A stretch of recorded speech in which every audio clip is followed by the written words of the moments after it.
I'm gonna be making some chocolate chip cherry cookies today for you. It's a super fun recipe. You can find it in my new cookbook, Southern Girl Meets Vegetarian Boy. And it's a love-inspired cookie recipe. So of course we're gonna put dark chocolate and we're gonna put cherries in it. So I'm using 1.5 cups of an all-purpose flour. And then I put in 1/2 cup of oats. These are a quick cooking rolled oat. It gives it some texture. It makes it feel healthy so you can eat it for breakfast or lunch or dinner and feel like you're doing something good for yourself. A little bit of baking powder, 3/4 teaspoon, and then some salt. And stir it up. Just kidding.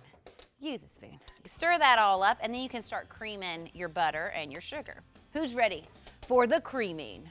Just put in softened butter. The longer you set it out, the easier these cookies are gonna be to make. So 1.5 sticks, put that on. Just give it a little bit of a mix to see the texture. Looks perfect. Now we're putting in brown sugar. So brown sugar, whenever you're making cookies, because there's moisture in there, makes them a little bit chewier, right? So 1 cup of light brown sugar. If you stop right here and just spread that on toast, it's delicious. I'm using Greek yogurt. I like the tanginess of it. I also love that it's not quite as liquid, so you get a cookie that doesn't spread as much. So, Greek yogurt in. You can totally use milk, whatever you have at home, it's fine. Honestly, when I made this recipe, I had yogurt at home, and that's why it's in the recipe. But, you know, use what you have. Vanilla extract, 1 teaspoon. Mix it all up. Turn it down, and then 1 egg. Goes in. That's gonna hold it all together. Whoop.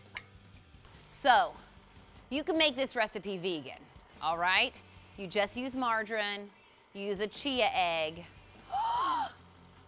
and you can use almond milk. I know, nobody wants to do that unless you know a vegan, and then it's a great recipe, just go for it. So just mix it till it comes together. Too much mixing is gonna make dense little nuggets of cookies. Clean this off, and then we're gonna fold in our cherries and fold in our chocolate chips. I prefer dark chocolate.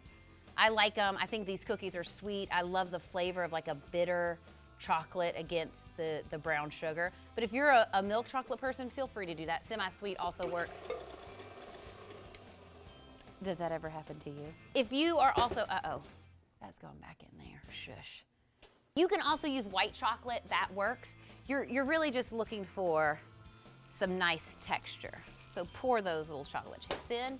And then I like to use tart cherries. I think they're fantastic. Cherries, like dried, are my favorite of all the dried fruits. Okay, now just fold those in, and you're gonna see that that is gonna give you a cookie that is filled with delicious little bites and surprises. If you have an ice cream scoop at home, that's the perfect thing to scoop a cookie with, because they come out evenly. What you do is you kind of like press it against the bowl, so you get it nice and pressed, and then you flip them, and you get a round scoop. Whoop! Look at that pretty little guy. I mean, you're gonna have a dirty thumb. You just have to know that if you're not using an ice cream scoop. One more. This is a great dough for freezing. It's a great make-ahead recipe. You can freeze them either in the unbaked stage or bake them off and freeze them in a Ziploc. They work perfectly. And then I just warm them in the oven for a couple of minutes to make them seem fresh and delicious. Are you ready to bake? I am. 375 for about 13 to 15 minutes until the outside edges are nice and golden brown. They'll be a little bit poofy, but they're gonna sink once they cool. Okay, who's ready for some magic? Whew. Look at those. Ooh, hey guys. You look adorable. You guys, they smell so daggone good. Okay, can you see that? Ooey gooeyness. I'm gonna try these cookies just to make sure the recipe's still good. Santa would love this cookie, I'm telling you.